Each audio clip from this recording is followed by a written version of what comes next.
2-4 लाख लोग देख सकते हैं।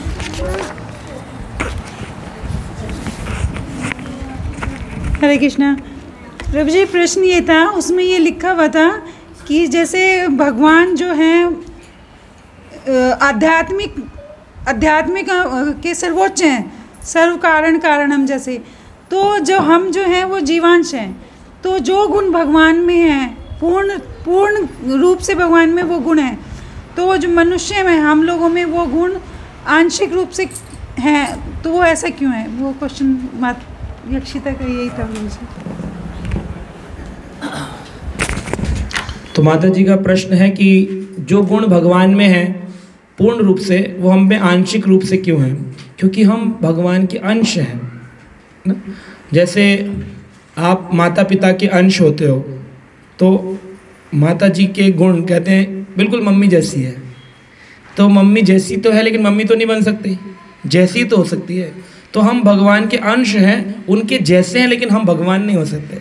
इसलिए भगवान में विभू हैं, हम अणु हैं। भगवान में संपूर्ण हजारों करोड़ों गुण हैं, लेकिन हम उनके सूक्ष्म हिस्से हैं, अंश हैं। वो अंशी हैं, हम अंश हैं। तो इसलिए हमें डिफरेंस है। जब आप पानी पीते हो तो समुद्र में इतना सारा जल है, नदियों में इतना सारा जल है, सारा जल पी जाते हो या खाली एक गिलास पीते हो? एक गिलास। तो इसलिए हम क्योंकि सूक्ष्म हैं तो हमारे एक गिलास से संतुष्टि होती है। भगवान को पीना हो तो उस अथाह सागर का जल पी जाएंगे तब संतुष्टि होती है। तो भगवान विभु हैं, विशाल हैं, बड़े हैं, हम छोटे सूक्ष्म हैं। बस ये डिफरेंस है। इसलिए उनमें जो गुण हैं वो गुण हम में भी हैं, समान रूप से हैं, परंतु क्वांटिटी का डिफरेंस है। उनमें जो गुण हैं वो विशाल हैं, हमें जो गुण हैं वो छोटे हैं। लेकिन ऐसा नहीं है, क्वांटिटी में डिफरेंस नहीं है, क्वालिटी में डिफरेंस नहीं है, क्वांटिटी में डिफरेंस है। क्वालिटी वाइज वो भी सच्चिदानंद है, हम भी सच्चिदानंद है ना। इसीलिए हम लोग एक दूसरे को प्रभु जी कहते हैं। प्रभु जी क्यों कहले? प्रभु तो भगवान है, तुम प्रभु कैसे हो गए? बोले सोने की खान, गोल्ड माइन, उसमें से गोल्ड का एक टुकड़ा निकाल के मंजू माता जी ने कान में पहन लिया, तो क्या कहेंगे? सोने की खान लटक रही है। हाँ जी, सोना ही लटक रहा है ना। तो सोना है, वो भी सोने की खान में सोना है, ये भी कान में जो है सोना है। तो इसलिए जो विशाल है वो भी प्रभु हैं, और जो ये छोटे हैं, जो अंश हैं, भगवान की बात कर रहे हैं, वो भी प्रभु हैं। तो सभी प्रभु हैं, वो भी प्रभु हैं, ये भी प्रभु हैं। लेकिन ये प्रभु सोचे, देखा हम ही हैं महाप्रभु, तो ये ये भगवान नहीं है। अहम ब्रह्मस्मि, मैं ही पर ब्रह्म हूँ, इसमें कंफ्यूजन होता है। तो आप भगवान के अंश हैं, सूक्ष्म हैं, क्वांटिटी में छोटे हैं, क्वालिटी में समान है। इसको कहा अचिंत्य भेद अभेद तत्व। समझे बेटा? हरे कृष्ण। हरे कृष्णा प्रभु जी, प्रणाम। प्रभु जी, प्रश्न ये था कि जैसे विभीषण जब फर्स्ट टाइम राम जी से मिले थे, तो राम जी ने कहा था कि आओ लंकेश, और उनका स्वागत किया था लंकेश कह के। तो भगवान श्री राम ने उनकी परीक्षा ली थी एक तरीके से, ये देखने के लिए कि मतलब मेरे भक्त तो हैं, तो उनका मतलब सीधा आते ही ये कहना कि आओ लंकेश, वो तो था कि इनको मैंने राजा बनाना है। लेकिन क्या भगवान ने इस तरीके से उनकी परीक्षा भी ली थी? नहीं, परीक्षा तो नहीं की भगवान ने, इसमें कोई परीक्षा का भाव तो नहीं था। उन्होंने तो लंकेश कहा स्वागत के रूप में। भगवान वचन दे देते हैं ना, कहते हैं रघुकुल रीत सदा चली आए, प्राण जाए पर वचन ना जाए। तो रघुकुल की रीत थी। रघुकुल यानी रघुवंश के रामचंद्र है। रघु, अंशुमन, असमंजस, भगीरथ, उसी कुल में आते हैं राम, दशरथ। तो ये रामचंद्र जी ने प्रेम से उन्हें बोला लंका के राजा हो लंकेश, लंका के। लेकिन बाकी लोग बोले लंका के राजा कैसे? अभी तो रावण है, अभी तो युद्ध भी नहीं हुआ। कल को रावण ने भी शरण ले ली, फिर ये लंकेश कैसे बनेगा? तो भगवान बोले तब हम इसे अयोध्या का राजा बना दें, क्योंकि वहाँ तो हम बैठे नहीं हैं और भरत भी नहीं बैठा है। तो भगवान ने उसका उपाय भी, तो ये विनम्रता दर्शाने की लीला है कि भगवान कितने विनम्र हैं, कितने वचनबद्ध हैं कि एक बार जो बात बोल दी उसको कभी कैंसिल नहीं करेंगे, आपकी ज़रूर मदद करेंगे। भगवान का वादा है, कुंती पुत्र मेरे भक्त का कभी विनाश नहीं होता। कौन तु ए प्रतिजान ही नमे भक्त्या प्रणश्यति। अगर कोई गलत काम भी हो जाएगा, कोई गड़बड़ भी हो जाएगी, पर आप भजन कर रहे हैं, भगवान आपकी भक्ति को पुनर्जागृत करेंगे, छोड़ेंगे नहीं आपको। संसार की तरह नहीं कि 100 अच्छे काम, एक गलती करी तो रिश्ता टूट गया। यहाँ पर ऐसा है 100 बुरे काम भी करे होंगे, लेकिन एक भगवान की भक्ति के अच्छा काम किया होगा, भगवान कभी आपको त्यागेंगे नहीं, ऑलवेज हमेशा रखेंगे। क्षिप्रम भक्ति धर्मात्मा, तुरंत आपको अगर गिर भी गए होगे तो धर्मात्मा बना देंगे। शाश्वत शांति मृगच्छति, और आपको शाश्वत शांति प्रदान करेंगे। कौन तु प्रतिजान ही नमे भक्ति प्रणश्यति, मेरे भक्त का नाश नहीं होता कभी। मर भी गया, बोले अरे मर गया तो अगले जन्म में उसकी भक्ति कंटिन्यू होगी, भक्ति का नाश नहीं होगा। भक्ति की जो भावना है उसका नाश नहीं होगा। ठीक है, ये पूछना चाह रहा जी, मैं पूछना चाह रहा था कि मोक्ष और मुक्ति में क्या डिफरेंस है, मतलब क्या अंतर है वेदों के हिसाब से? प्रभु जी का प्रश्न है मोक्ष और मुक्ति में क्या फर्क है। तो शाब्दिक रूप से तो मुक्ति और मोक्ष एक ही चीज़ है, मोक्ष पा लेना, मुक्ति पा लेना। लेकिन मोक्ष और मुक्ति के कई प्रकार हैं। अब एक व्यक्ति, लड़की का पिता है, शादी करता है तो कहता है चलो अपने अपनी जिम्मेदारी से मुक्ति पा ली। तो एक मुक्ति ये भी है, जिम्मेदारी से मुक्ति पा लेना। बच्चों को बड़ा कर दिया, बच्चों की नौकरी लगी, बोले अब मेहनत से मुक्ति पा ली। लोगों ने मुक्ति इसका भी नाम रखा है। एक मुक्ति है, आदमी को बीमारी होती है और उसका दवाई से रोग ठीक हो जाता है, कह रहे अरे बीमारी से मुक्ति हो गई। बीमारी इतनी अधिक थी कि शरीर छूट गया, मृत्यु हो गई, तो क्या कहते हैं चलो अच्छा है, मर क्या गए, मुक्ति पा ली। ये कई तरह के लोगों ने मुक्ति के बना रखी है। अब जब हम ऊपर चले मरणोपरांत भगवान में लीन हो जाएंगे, शरीर में लीन हो जाना, इसे कहते हैं सायोज्य मुक्ति। भगवान के शरीर में लीन हो जाना, जो कि मुक्ति होती नहीं है, पर इसका भी एक नाम है मुक्ति, क्योंकि वहाँ जाएंगे, कुछ देर तक वेटिंग स्टेशन में रहेंगे, फिर पुनर्वापिस आना पड़ता है। तो भगवान स्वीकार नहीं करते सायुज्य मुक्ति को, उसे वापस आना पड़ता है। ब्रह्म तेज में समा जाना, तेज से वापस आना पड़ता है। आप किसी मॉल में घूमने गए, पार्किंग में गाड़ी खड़ी है, अंदर एंट्री बंद है, आप खड़े रहे, कितनी देर खड़े रहोगे? ना अंदर जा रहे हो, आदमी क्या कहता है चलो घर ही चलो, अपने घर में खाना बना के आराम से टीवी देख के सो जाएंगे, इसमें कहाँ खड़े रहे, तो यू टर्न मार के।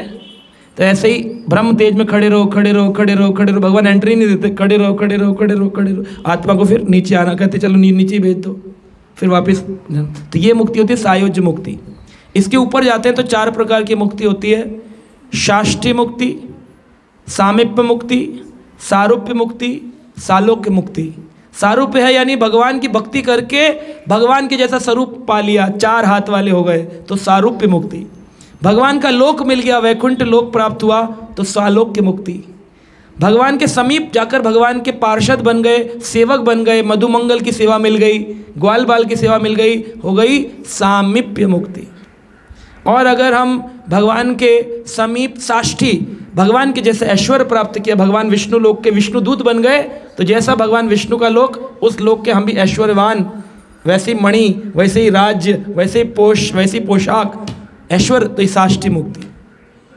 लेकिन ये जितनी भी मुक्तियां हैं, भक्त कहते हैं मुक्ति तो हमें नौन सी खारी लागे रे, मुक्ति तो हमें नमक की जैसी कड़वी लगती है, हमें मुक्ति चाहिए नहीं।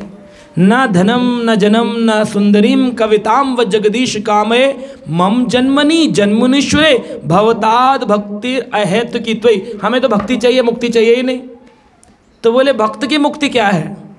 कहा इसमें 2 प्रकार की मुक्ति है। एक मुक्ति है सांसें खत्म हो गई, इच्छाएं बाकी हैं।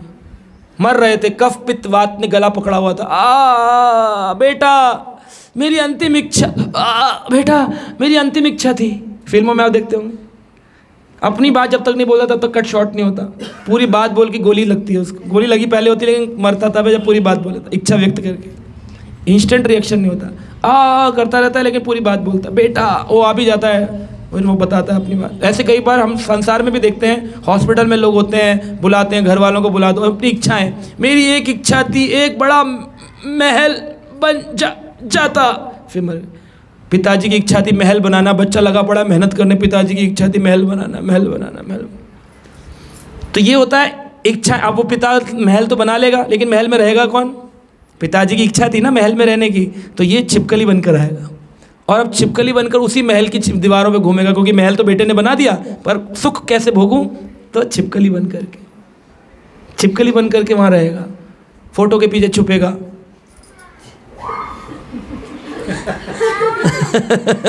अपने ही घर में छुपता हुआ फिरेगा।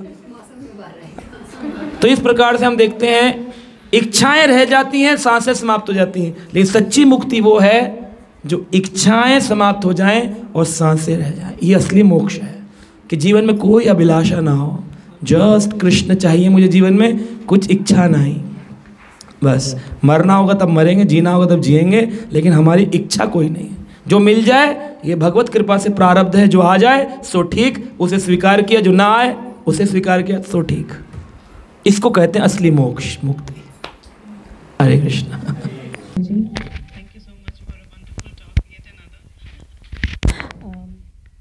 जैसे आपने एग्जाम्पल दिया था कि आइलैंड पे वो लड़का पर्सन जो था और उसकी झोंपड़ी जल गई, दैट मीन उस टाइम तो वो उसने सारी हिम्मत हार दी, लेकिन कहीं ना कहीं बैकग्राउंड में भगवान उसके लिए सेव करने का एक तरीका ढूंढ रहे थे या एक ज़रिया बना रहे थे। तो मेरा एक क्वेश्चन है प्रभु जी, प्लीज़ हेल्प मी अंडरस्टैंड कि जैसे डिवोटीज़ की लाइफ में भी टर्बुलेंस आता है, कुछ ना कुछ अनप्लान्ड इवेंट्स आते हैं जो कि हमने सोचे नहीं होते हैं लेकिन हो रहे हैं अभी, क्योंकि हमने सुना है शास्त्रों से, आपको सुना है, और हमें ये तो कहीं ना कहीं बैक ऑफ द माइंड रहता है कि हाँ दिस इज़ कृष्णाज प्लानिंग, जो भी हो रहा है हमारे अच्छे के लिए हो रहा है, कल हम इसको मे बी रियलाइज़ करेंगे, अभी हम उसको नहीं समझ पा रहे हैं।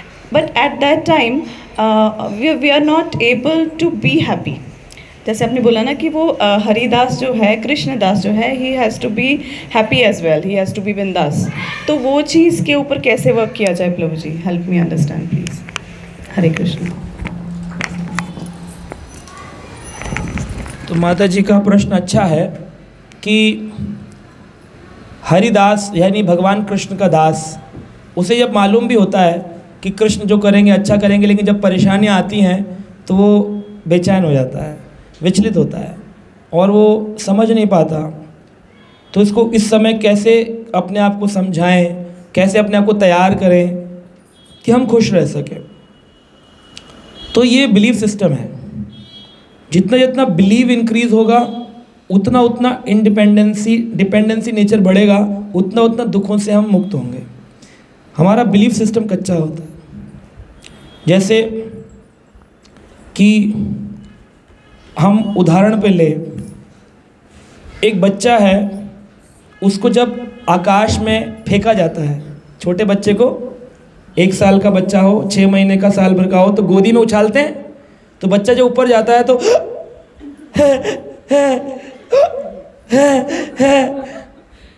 वो रोता क्यों नहीं है? रोता क्यों नहीं है?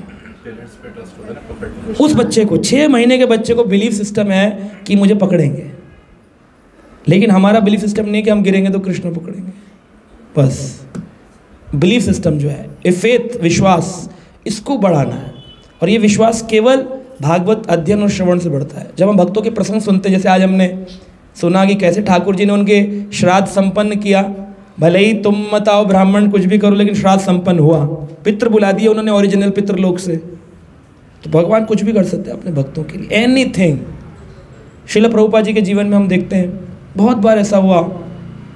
अमेरिका की एक घटना है, एक कमरा इस्कॉन अमेरिका में शुरू हुआ था। प्रभुपाद जी भारत कलकत्ता के थे, जब अमेरिका गए तो वहाँ के विदेशी लोगों को जोड़ा, क्योंकि भारत के लोग समझते नहीं हैं, विदेशी लोग नई चीज़ ढूंढना ज़्यादा समझते हैं, तो पकड़ लिए बात को।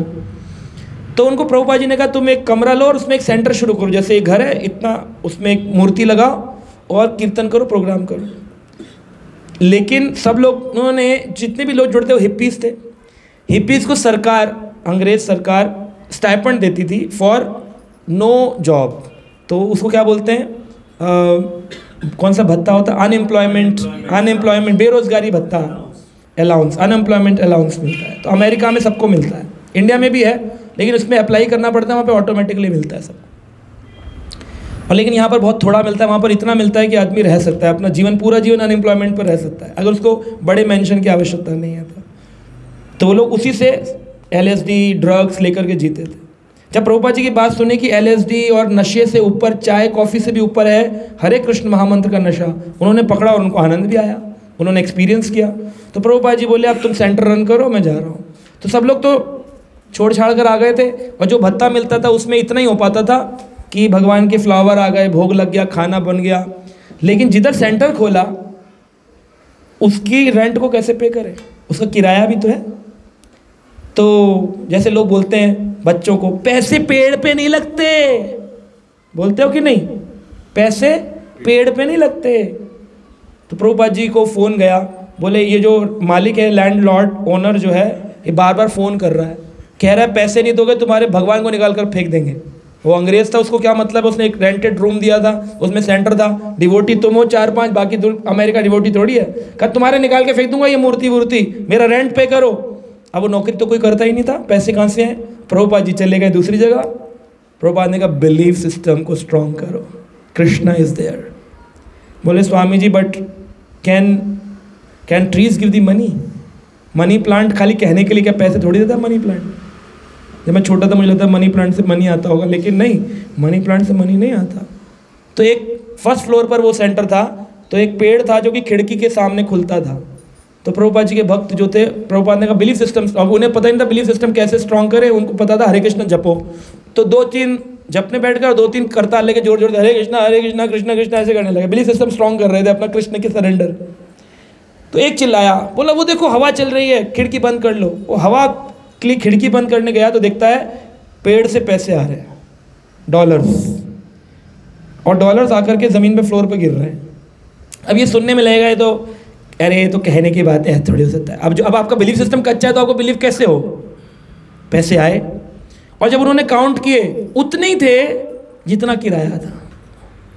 तो उन्होंने जाकर किराया दिया, प्रभुपाद को फ़ोन किया, स्वामी जी हो गया, वी डिड इट, हमने बिलीफ सिस्टम स्ट्रॉन्ग किया, यस कृष्ण ने मदद करी, पैसे आ गए। प्रभुपाद ने कहा लेकिन don't become lazy, next month से 2 लोग नौकरी पे जाओ। कृष्ण पर भरोसा करना है लेकिन कृष्ण को सेवा में नहीं लगाना है अपनी। कृष्ण पैसे दे रहे तो तुम आराम से LSD पियोगे, अपने लेटे रहोगे चावल खा के, नहीं, तुम्हें नौकरी पे जाना है। 2 लोग नौकरी करते थे, 2 लोग सेंटर संभालते थे, ऐसे प्रीचिंग प्रोग्राम। तो बिलीफ सिस्टम स्ट्रॉन्ग करना चाहिए।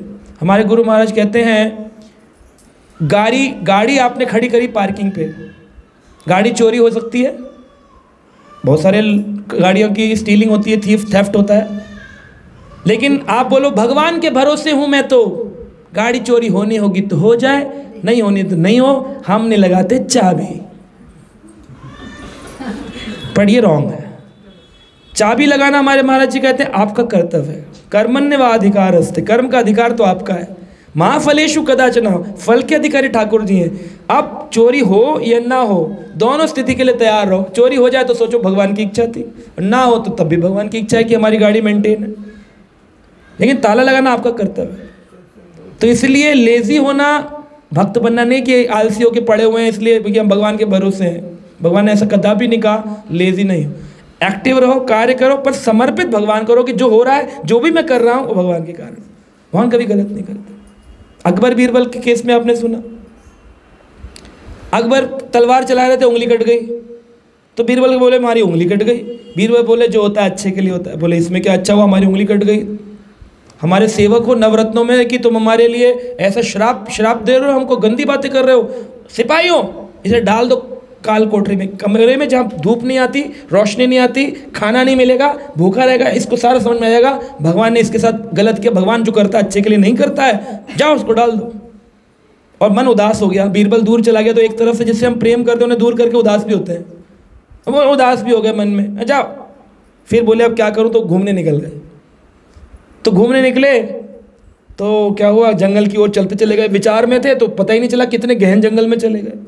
तो वहाँ पर जो डाकू थे उन्होंने अपनी देवी को बलि चढ़ाने के लिए किसी व्यक्ति की ज़रूरत थी हट्टे कट्टे की। वो सोच ही रहे थे कोई मिल जाए तो हम चढ़ाए। तो उन्होंने देखा राजा आ रहा है, तो सारे हु हा हा हु जिंगल आला हु मिल गया। उन्होंने पकड़ लिया राजा को, मुकुट वुकुट साइड में फेंका, कपड़े वपड़े उतारे, लिटा दिया निर्वस्त्र करके। अब मेन पुजारी आया उनका, उससे कहा चेक कर। वो हु चेक कर रहा था पूरा, देखा उंगली कटी हुई, कर ओ खंडित है। देवी को खंडित आइटम नहीं चढ़ सकता, ये तो टूटा हुआ है, कट लगा हुआ है, छोड़ दो, मुक्त मोक्ष।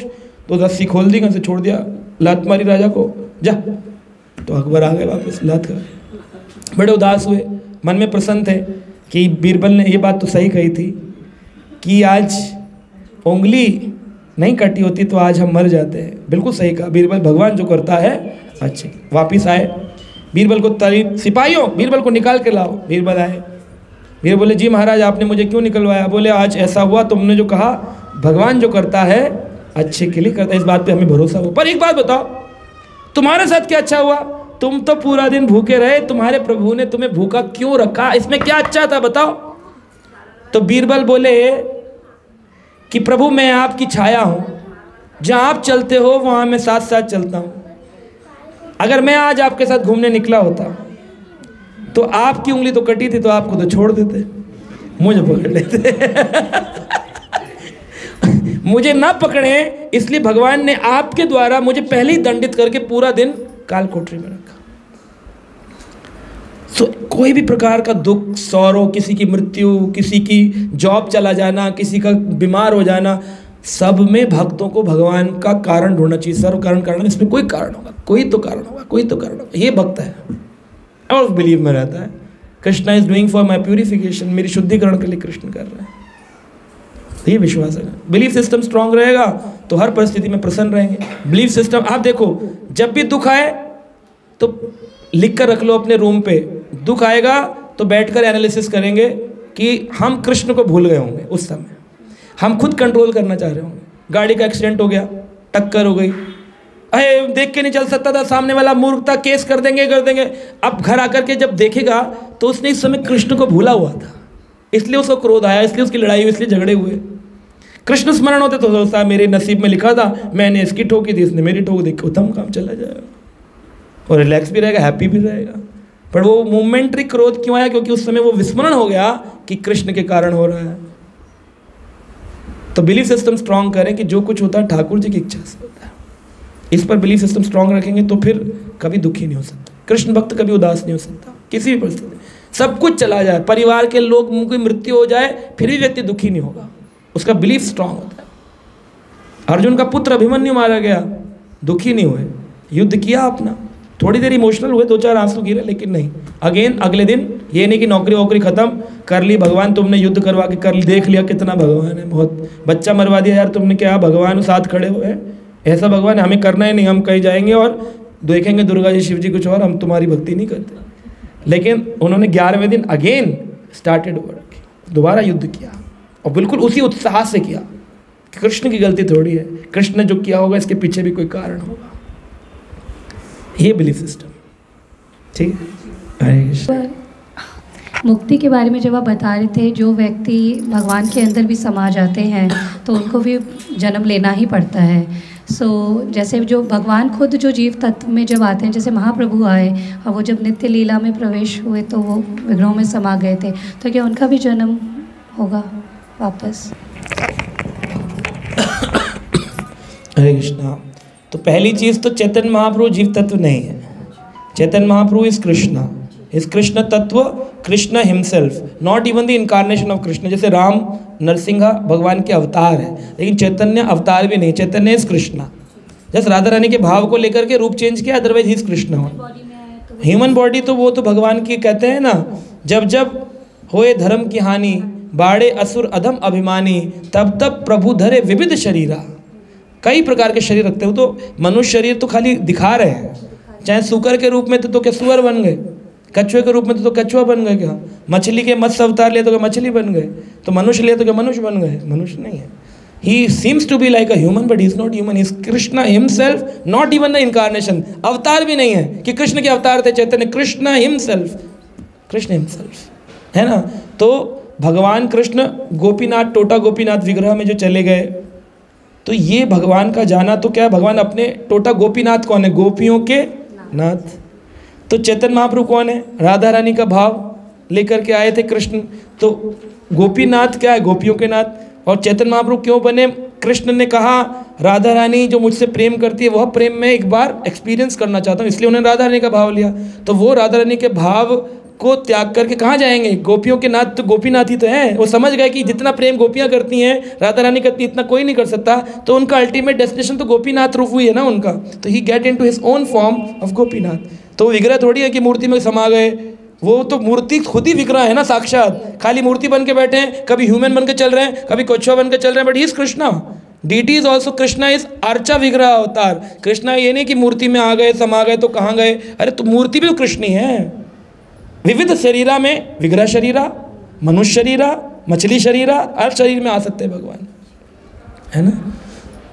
ये हरे कृष्ण। और